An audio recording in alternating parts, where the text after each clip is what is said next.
even though this is kind of, let us say, old news for some of the old students. This is All right. something you probably never heard before. So we're going to talk a lot about the body today. Okay. All right. So step three of Anapanasati says to experience the whole body. Mm-hmm. And that one of the things that Bhikkhu Bodhi did in his translation was that he put in braces the extra words of breath All in, right. in the braces. And that Tanisaro called him on that because, and I looked into Pali myself, and Tanisaro is right, that it is the whole body and it's emphasizing more of the whole, but that it would be assumed based upon some instructions of various schools and whatnot, that it would be of the breath. All right. But that the way that Goenka teaches it, he actually goes for a full body scan all the way to the legs and then back up, Mm-hmm. with the intention that as the students get better at this, they can do the whole body in one fell swoop. And by doing so, that actually then fulfills the language of and Okay. the intention of the fourth jhana. To Mm-hmm. going into the fourth jhana is like enveloping the whole body in a sheet.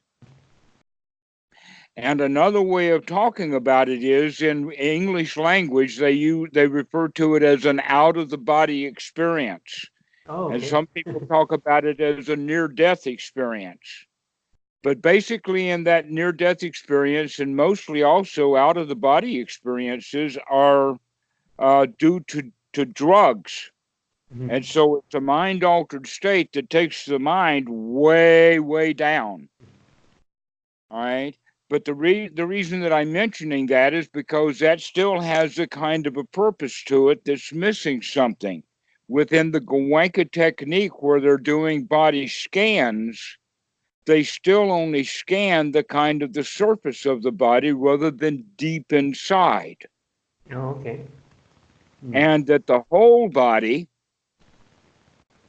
is the whole body, both the outside and on the inside.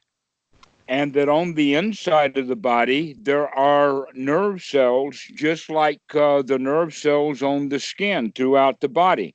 Now, animals that have a lot of hair, like dogs and Mm-hmm. wolves, whatnot, they don't have near as many um, neurons on the surface of their skin because the coat of hair takes care of many of the Okay. issues. All right. So with the human being, we have a lot of sensor things are all over our body. But we also know, even though you may not have experienced it, that many people will go to the doctor because they say that they've got a pain deep inside, and then they go to an internist or something, do some tests to find out, yes, it was right for you to come in to complain about pain because there really is something wrong with, say, it's a stomach ulcer or Mm-hmm. pancreatic problems or something like that. So there is a way of sensing stuff deep inside. We just generally don't pay attention to it at all. In other words, it's okay, so forget all about it. Within the Mahasi system, they talk about rising, falling, touching, and sitting. The rising and falling is very clearly the in and out breath. Mm-hmm.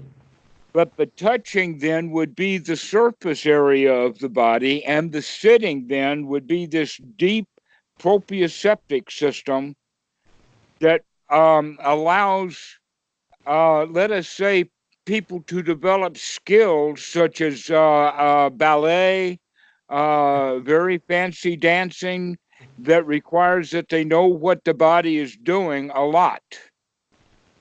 And in fact, it's very common, so I have heard, with psychologists that when they have dancers who come for therapy, one of the things the dancers will say is that I can get out of all of this when I'm dancing. Okay. And the reason for that is because they're paying close attention to the body while they're dancing. But when they're not dancing and they sit down, then they start worrying and grieving and all kinds of things, and they get back into the head.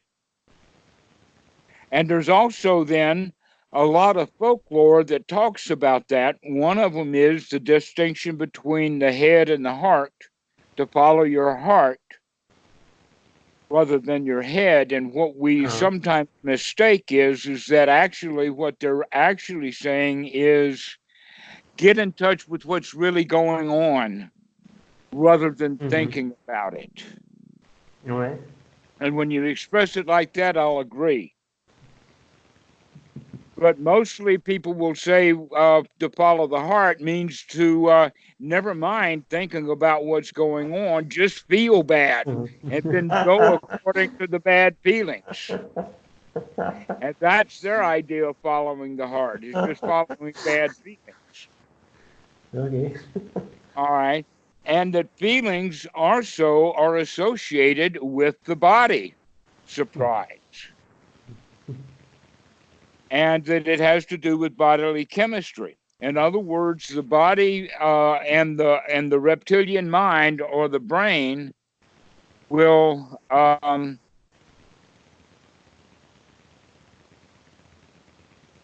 manufacture chemicals, Mm-hmm. and then those chemicals are then placed into the through the lymph system and the glandular system. It will change the blood chemistry or do all kinds of things that then can be picked up by this proprioceptive senses. And when we pick that stuff up, it appears to us as if it were becoming anxiety. In other words, when you experience anxiety, it's in the body, Mm-hmm. not just thoughts. Mm-hmm. And also anger, and also fear. Yeah.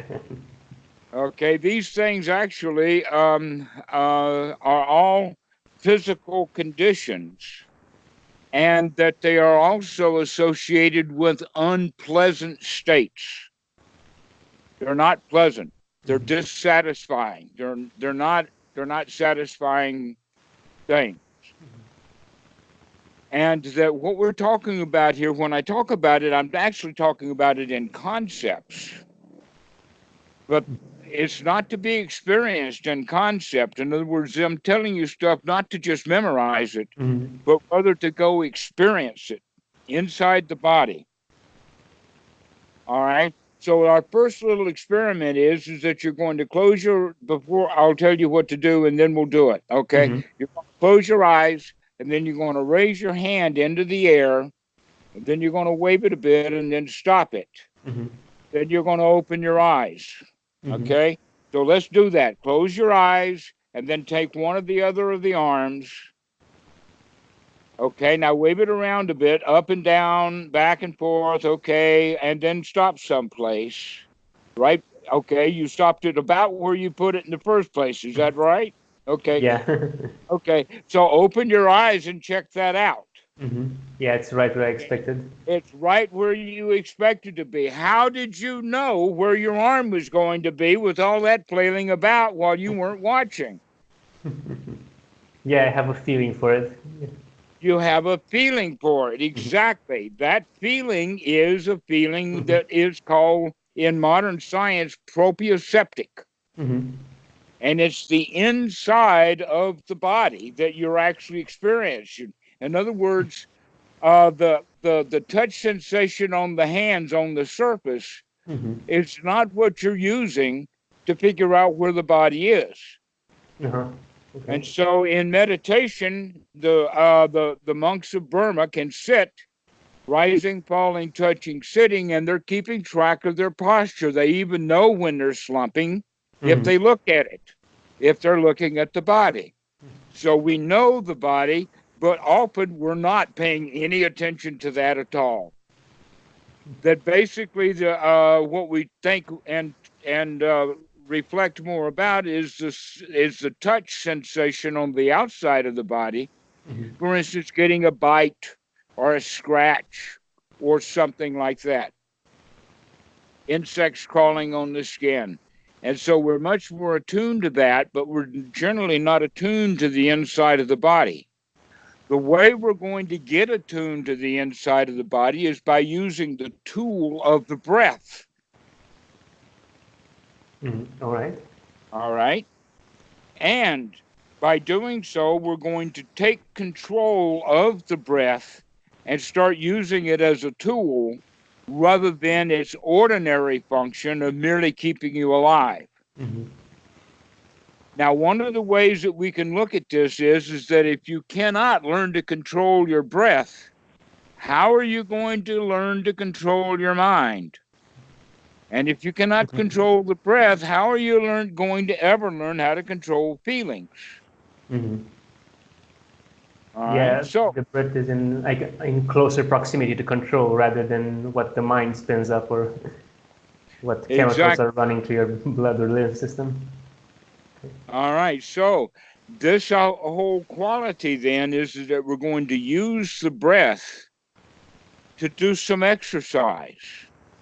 That one of the things that I have been noticing for a long time is there's a lot of uh, reasons, or let us say it, a lot of information or a lot of points is to get people to exercise.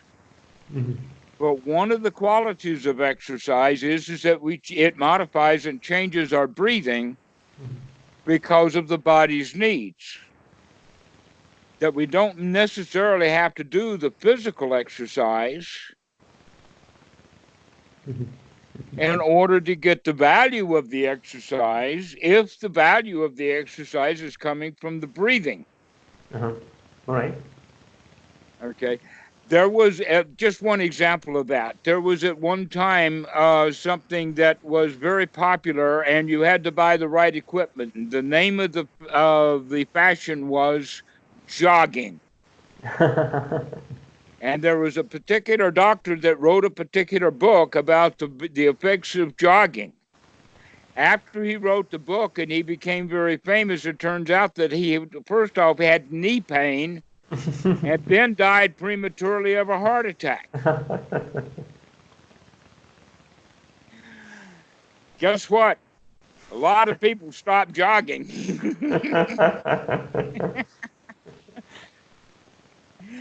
But that's where that thing is. Whatever benefits he was getting from the breathing, but the exercise may not have done what it needed or what he thought it was doing because he was seeing the benefit from coming from the breathing.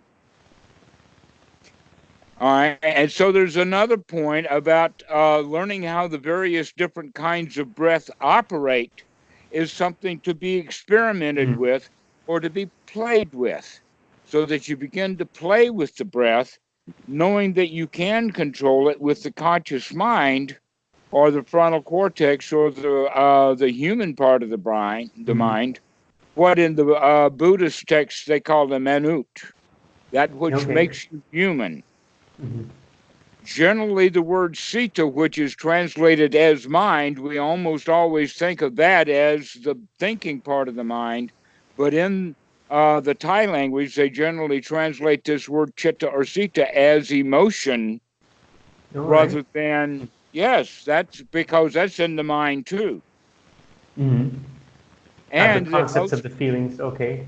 That. right, and most people go around not exercising that frontal cortex, that human part of the mind, because we live instinctually. We live according to the old plans of our DNA that we were Mhm. born with, and all of our society supports that, which basically is being in a survival mode. That we do what we're told to do begrudgingly because to not do what we're told to do is downright dangerous. Kids get a spanking or they get put in a corner or other things like that. And so our whole educational system is like that we don't teach the kids to learn because you really like it. Okay. We teach the kids to learn because that's what they're supposed to do and you better do it. And so so we continue with that habit that we're born with into adulthood, so that we feel the way that we normally feel, which means we feel according to an old pattern, what the Buddha calls a sankhara. We feel according to the old feelings rather than feel the way you want to feel. And so that's basically what this whole practice is all about. Don't stay caught in the dukkha of the old patterns of the mind. Get yourself into a state that you really like and be free from that suffering and be in a state of satisfaction. It really is that simple. And the Buddha said so. He only teaches one thing, both formally and now. I teach only one thing, and that is dukkha, dukkha nirodha. See that suffering and then come out of it. Well, to be able to see it requires some skills. To remember to see it takes additional skills. And then to come out of it also takes some skills. And that it can be done at any particular moment in time. A lot of students really think that, oh, I can really practice for a while and then I go into a funk. And I think because now I'm in a funk that I haven't made any progress, and poor me, and I'm right back where I was. But then it's just another change of attitude. If they start practicing correctly, they can pull themselves right back out of it. That it's not going to be a very slow process anymore. They can pull themselves right back. All you need to do is to remember. Now, let's look at the kinds of breathing that's going to be useful and beneficial. One of them is that to make sure that you're getting enough air. Another one is to be able to bring yourself into the body. Into that proprioceptic system, so that you begin to experience not the breath from the outside in the sense of, oh, I can feel my rib cage on the surface move in and out, and I can feel the touch of the cloth, or I can feel the air. But as I'm breathing in, I begin to chase the air into the breath, so that I begin to experience the back of the throat. I begin to experience the deeper throat. I begin to put my awareness deep inside, so that I can actually feel the diaphragm muscles as they lower down, in order to help the lungs have some space to fill up, while I'm also watching the middle channel of let us say, the ribs as they expand. If they're joined in the middle and touching, that's not a way of getting full air. That we actually need to expand the chest area. That's going to take a little bit of work, and it may even feel, let us say, slightly discomfortable. And you could also think about it as going to the gym. Except that instead of getting the arm muscles all strong and everything, we're going to get these muscles strong. Right. All right. And we're going to pay attention to what's going on the inside. So you can think of it, one of the terms that they use is like chasing the breath or following the breath. So as you breathe in, you can begin at the nostrils and the tips, and as you fill up just a little bit, you're already down into the chest, so that you're watching the chest expand, watching in the sense of experience it from this proprioceptic feeling systems that we have built in right deep into the body to wake that up. Now, let's look at it from traditional ways of talking, because this is not new information. This is ancient information. It's so ancient that it's built into our language and flavors our language. In fact, it gives us the word heart. Now, when I'm talking about heart here, like most people, I'm not talking about the blood pump. Mhm. Okay. Okay. We talk about it in the sense of the heart of the matter, Ah, all right. or the heartwood of the bow tree. Mm-hmm. Okay. The heartwood is not the limbs or the branches or the leaves or even the bark. The heartwood is the deeper inside of the bow tree. That's the name of a book of Bhikkhu Buddhadasa, is the heartwood of the bow tree. Yeah, actually, I got that one. I ordered it, but I didn't get to read it. I also got the mindfulness with breathing, a manual for serious beginners, and I'm looking through that one. And Okay. Those are also online. You don't have to buy them or yeah, I order got them. physical copies. Yeah. Anyways. Yes, right. You can get them on PDF files from the BIA website. Do you know about Hmm. that website? Okay, Yeah, good. I know about it. All Hmm. right. So back to the heartwood and the heart. There is a Pali word and Sanskrit word that's in India that's very common that is called the hara. Hmm. All right, that word hara is in fact short or the longer version or the older version of the word heart. Hmm. Okay. But the word hara also, more so in fact, has the quality of being at home. Hmm. And so we have two words that we use that word that with is one is the Vihara and the other one is the Brahma Viharas, Hmm. being at home in a godly way. Ah, okay. Hmm. All right.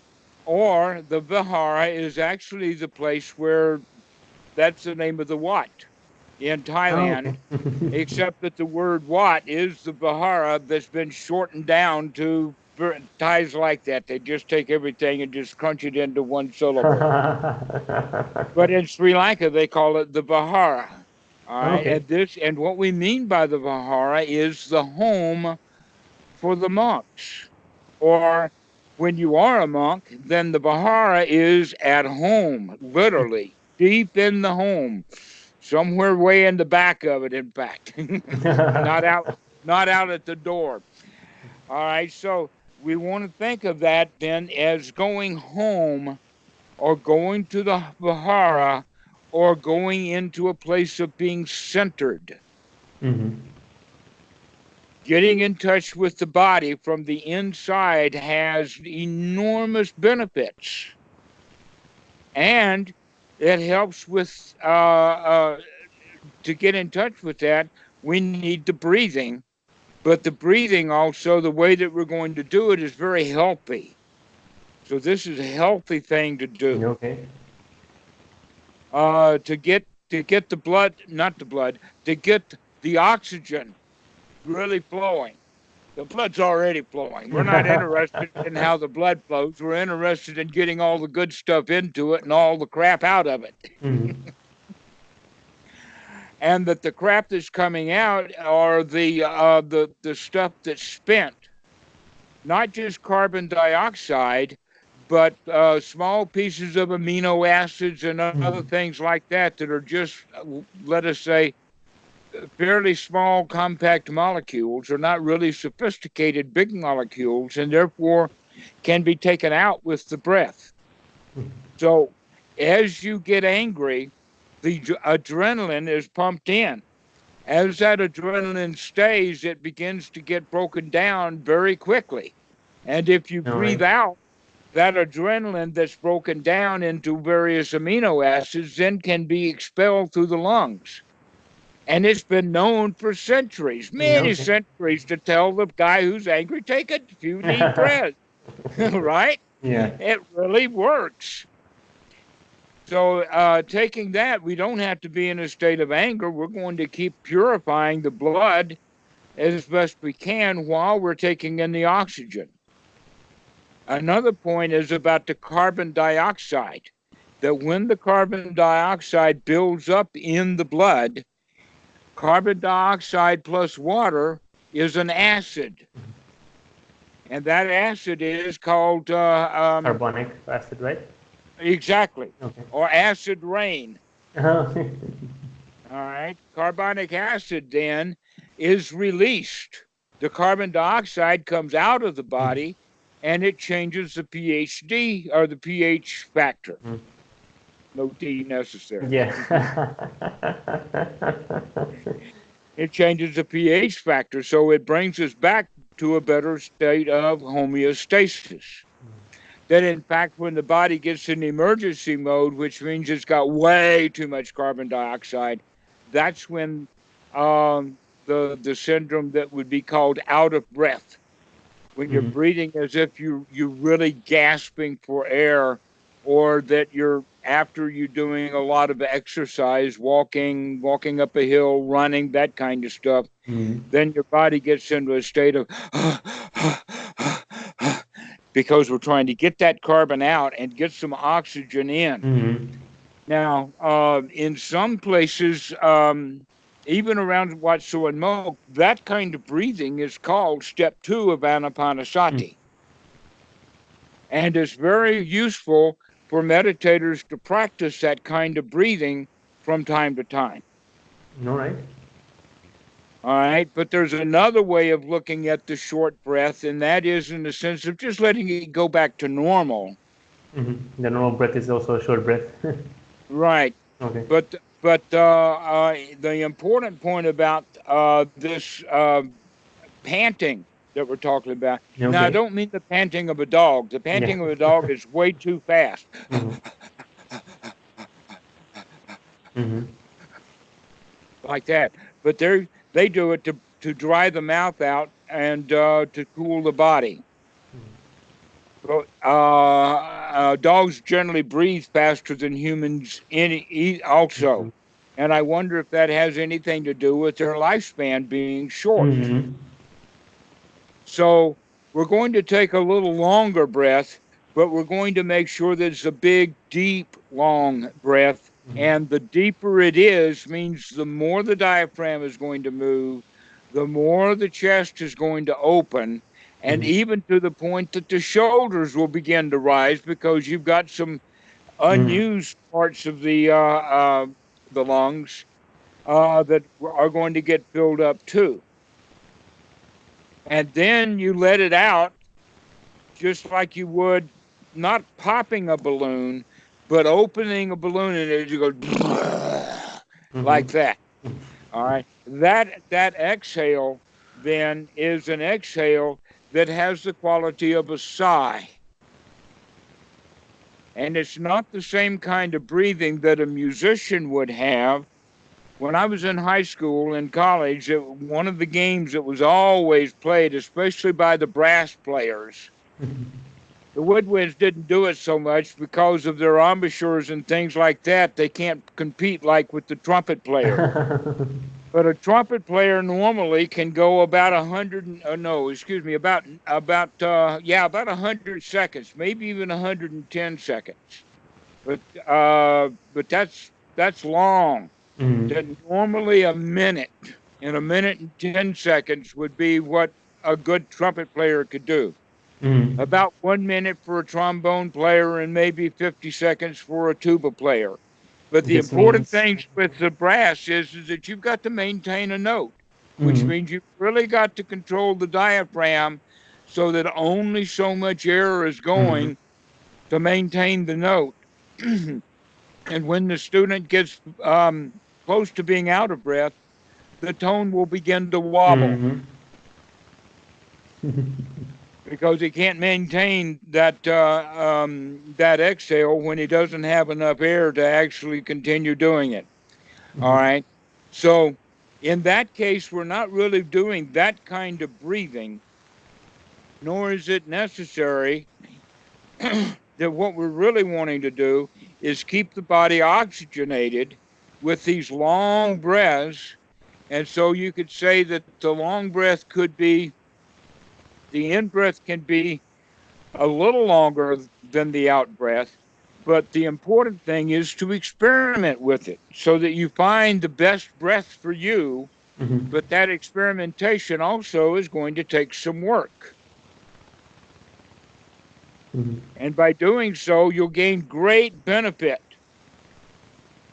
This is greatly beneficial, and all of that extra oxygen will oxygenate the brain, the frontal cortex, so that you're able to think better. And you'll be able to keep focused on something that you can sustain.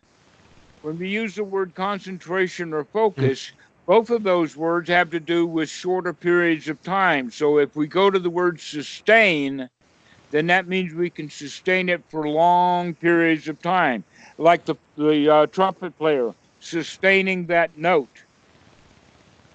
And then he Mhm. can take a quick, deep breath, and Mhm. then he can start it again and Mhm. sustain that note. Okay.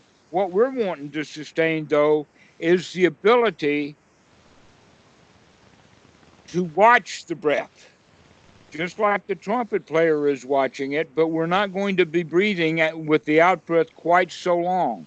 So we're going to take a not so quick an in breath, All right. and the way that the trumpet player does that, or in my case the tuba player, is to very quickly drop the diaphragm, and the Mhm. belly goes out and everything fills up. And Mhm. then you can talk for a long time on that one in breath. And it only take about 1 second to get that in breath, but we can Mhm. talk for 30, 40 seconds on that Mhm. out breath. And I'm Mhm. still on that one and then go, okay, again. Mhm. Okay. That's not exactly the kind of breath that we want. We want a longer, fuller in breath. Mhm. All right. And when we do that, we're beginning to experience what the body feels. The body should begin to feel lighter because of that oxygen coming. Mhm. Also, it creates a space inside so that we begin to feel like there's an openness, All right. that there's actually room for you to be in there. And so you can take a kind of a tour or take a look around in this proprioceptive system so that you can feel this long. You can feel that long. You can feel these ribs. Just play with it. Every time that you take Mhm. a really full deep breath, you can really look at various parts so that right now on this really deep in breath, you can Okay. feel these ribs and start going into it to see what's in there. This is very valuable. And so this is where you really experiment with this third step of anapanasati, Mhm. to really experience the body. By doing so, it will help relax the body. Mhm.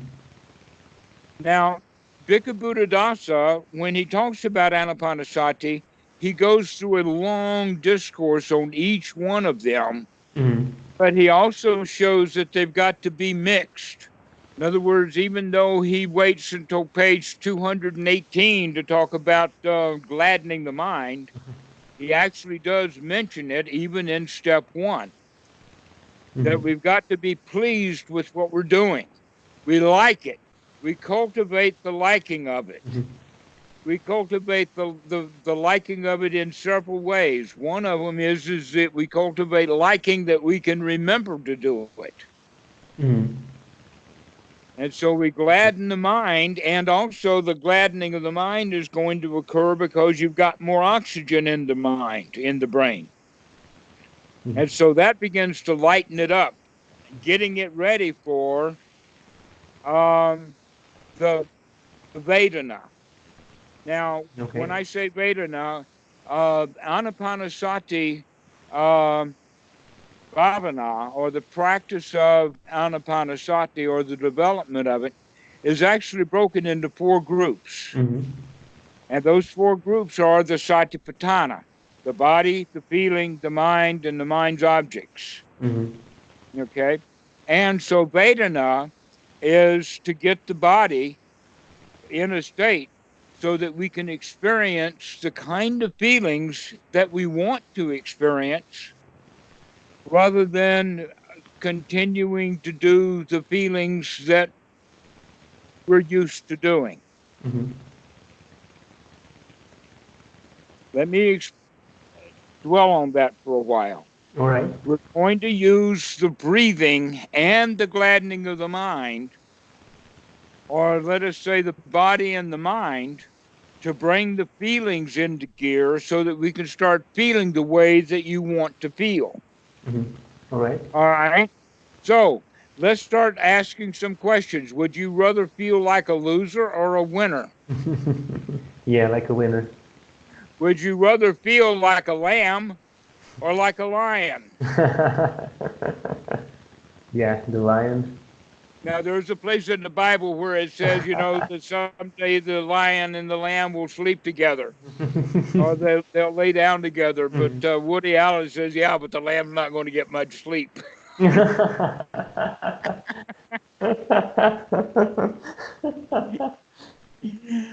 So we're going to start to practice feeling successful and satisfied.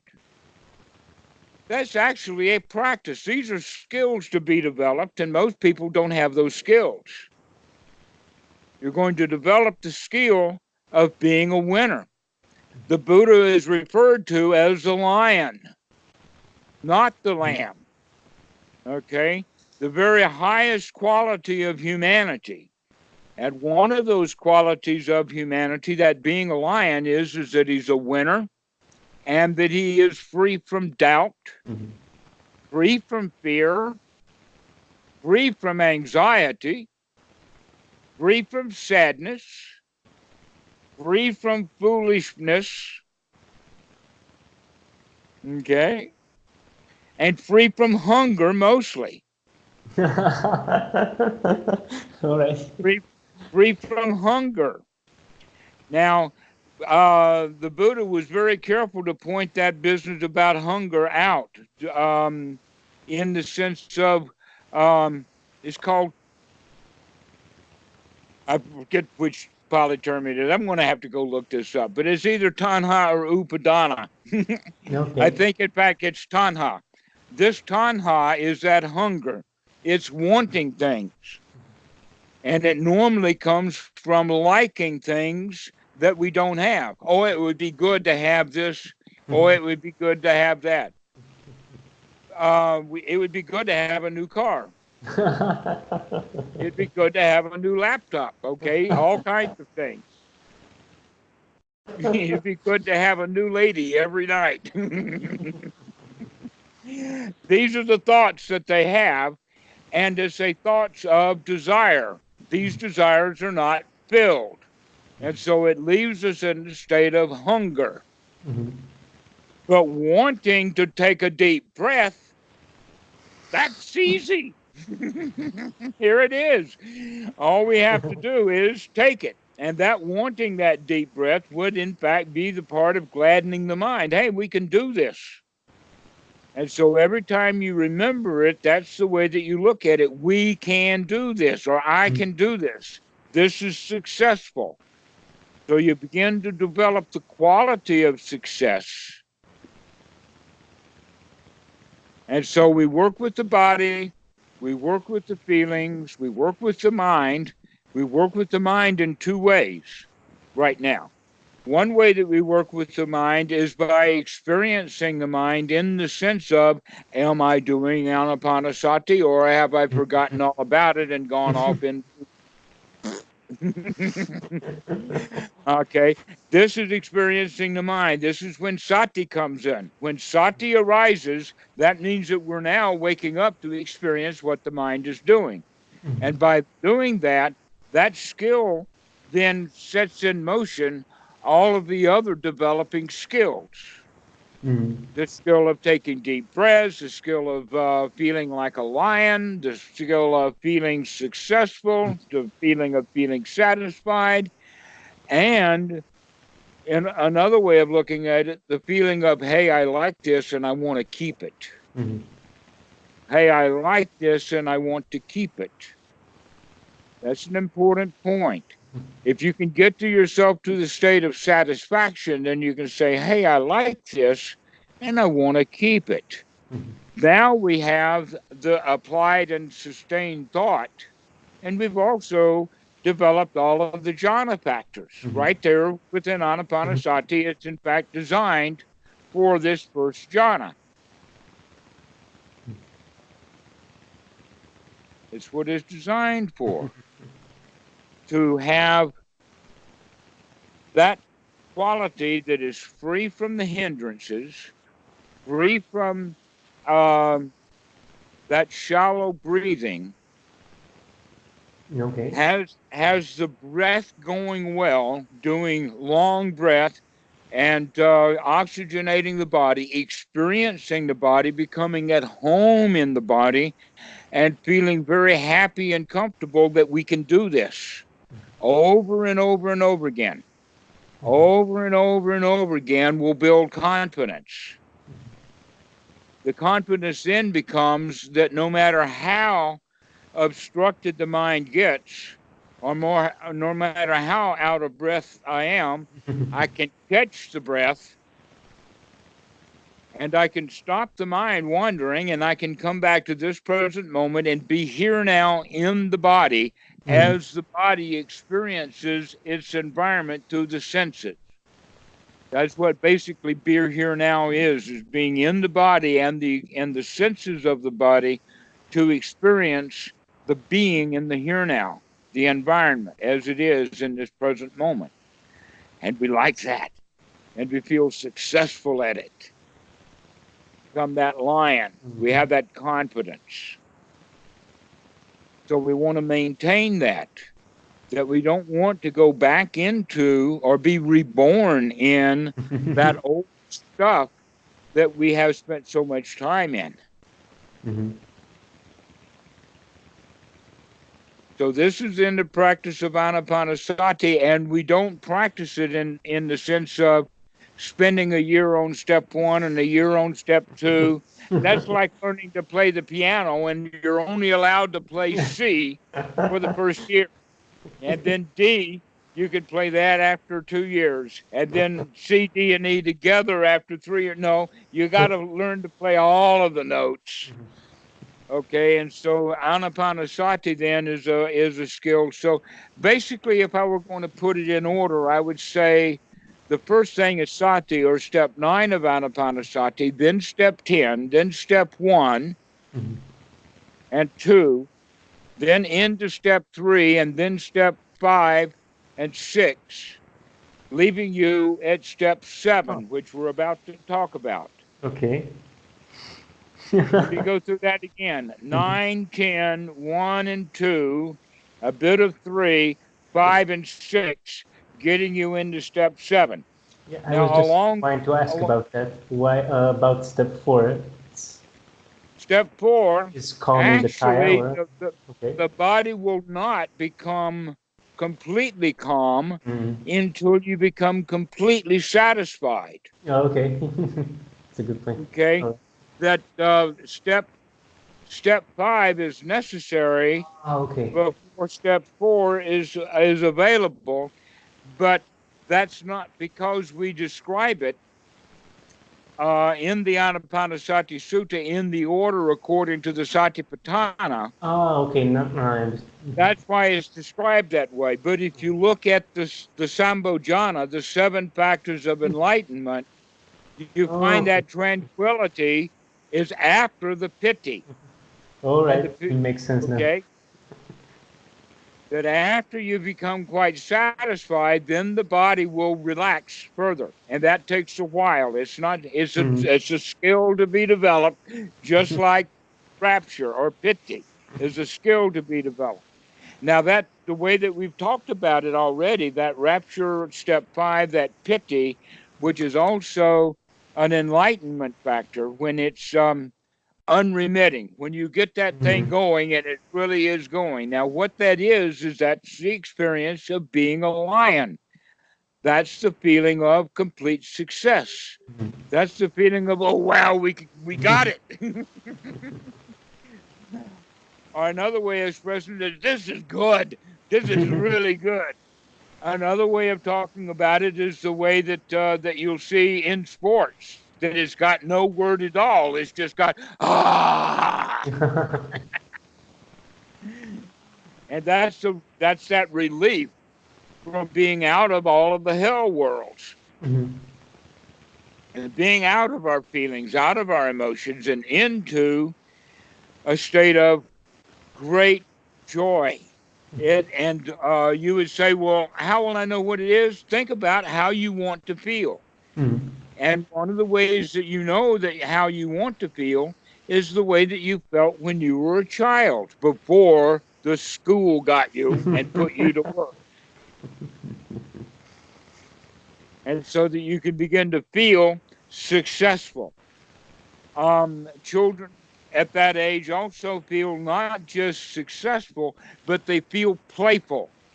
They like to play. Mm-hmm. They like to experiment. They like to, how to say it, very curious. Mm-hmm. All right. So what we're going to do is we're going to take our adult doubt, add some joy to it, and turn it into um, that curiosity to become curious about the body, rather than saying, "Oh, I can't feel this." You just because that's what students will do is that, oh, you talk about watching the inside of the body. I don't feel anything in there. Oh, poor me. Well, the answer is become curious about it. Start taking a look, experiment, play with it. It's going to take a while to wake that stuff up. Enjoy it. Like I said at the very beginning when we were started to talk, and that it is actually fairly easy to learn something, but it's not so easy to master it. Mm-hmm. And that's one of the reasons why you want to keep contact with the teacher, is because the teacher will still continue to push you Mm-hmm. into doing that skill development, to do that experience, to be curious, and above all, to be the lion. That's such a good analogy because that's the analogy that the Buddha referred to himself Mm-hmm. as the lion. He also actually called himself Tathagata. Now, the word Tathagata actually means tatata, Okay. with our thusness, Mm-hmm. and the go has the same way that it does in English. So they say the thus gone one, but that's not really what it means. It means one who has come to the here now, Oh, or okay. one who is here now. That's what the word Tathagata means, is one who is present. That's what the Tathagata, the word means. And so the Buddha didn't refer to himself as Buddha. So I don't even know why they even call it that. But Mm-hmm. that means, because the word bo actually means to wake up. Mm-hmm. Bojanga. Um, to experience, to wake up, to be here now, Mm-hmm. to not be asleep or in our dream state. And so this is the way to practice over and over and over again. And that, like I've said, try it with that throughout the day. Allow yourself to relax and feel really good about yourself, even at home. Mm-hmm.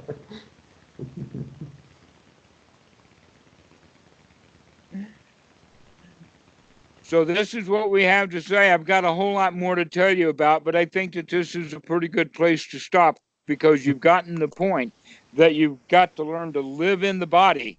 And by doing so, instead of experiencing working with the old bad feelings that you've always had, we're going to experiment with really good feelings. What does your body feel like when you feel really good? And it's a training. I know it takes a while, because you're already, I mean, if I said, okay, we're going to work on fear today, then I can make you afraid. I could say something really stupid like, I don't want you to ever call me again. And then fear will come up. That's so easy to bring that stuff up. You're used to it. But great joy, the feeling of success, that's hard to manufacture on the spot. And so it's a skill to be developed. So that's where we're coming from, is to get yourself into a state of satisfaction and then maintain it. And we'll talk about what it means to maintain it later. That's actually, we've only done chapter 1. That's chapter 2, 3, 4, and 5. But the point is that if you're not in it, remember to get in it and then get in it. And the way you do that with the breath, with gladdening the mind, and then beginning to feel really good. Do you have any questions about this? Yeah, I think you mentioned step 7 and 8 of Anapanasati, or just step 7 of Anapanasati. That means being sensitive to the Vedana, or to the feeling, to the piti. Yes. Okay. In the sukha. Okay, we'll talk about that next time. Okay. Step 7 of Anapanasati. What that is to experience or to be on guard for when we begin to lose, or that the old bad feelings want to come back up. When the old bad feelings want to come back up, if we're in a great state of sati, if we're in a great state of satisfaction, then we can keep that stuff down. So that's what we'll talk about, is step 7 of Anapanasati next time. Your job is to continuously get into it. Okay, then.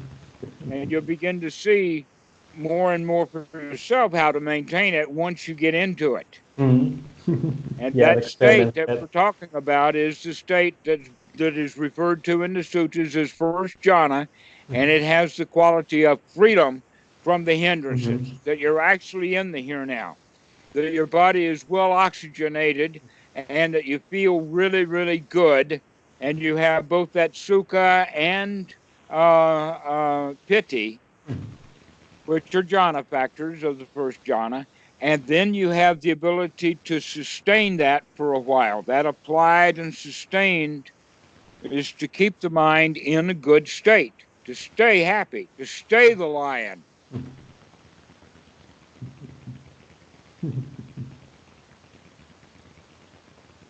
All right. So, any other questions that you have? No, you mostly covered it in the discussion, so it's covered. It's good. Excellent. Excellent. Well, we'll finish now, and call me soon, and we'll continue on with this. But practice well. Every time you sit down, every time you get up, start looking at this. Expect yourself to be relaxed and happy. Okay. Awesome. Thanks a lot. Bye-bye. Have a great day. You too. Bye-bye. Bye.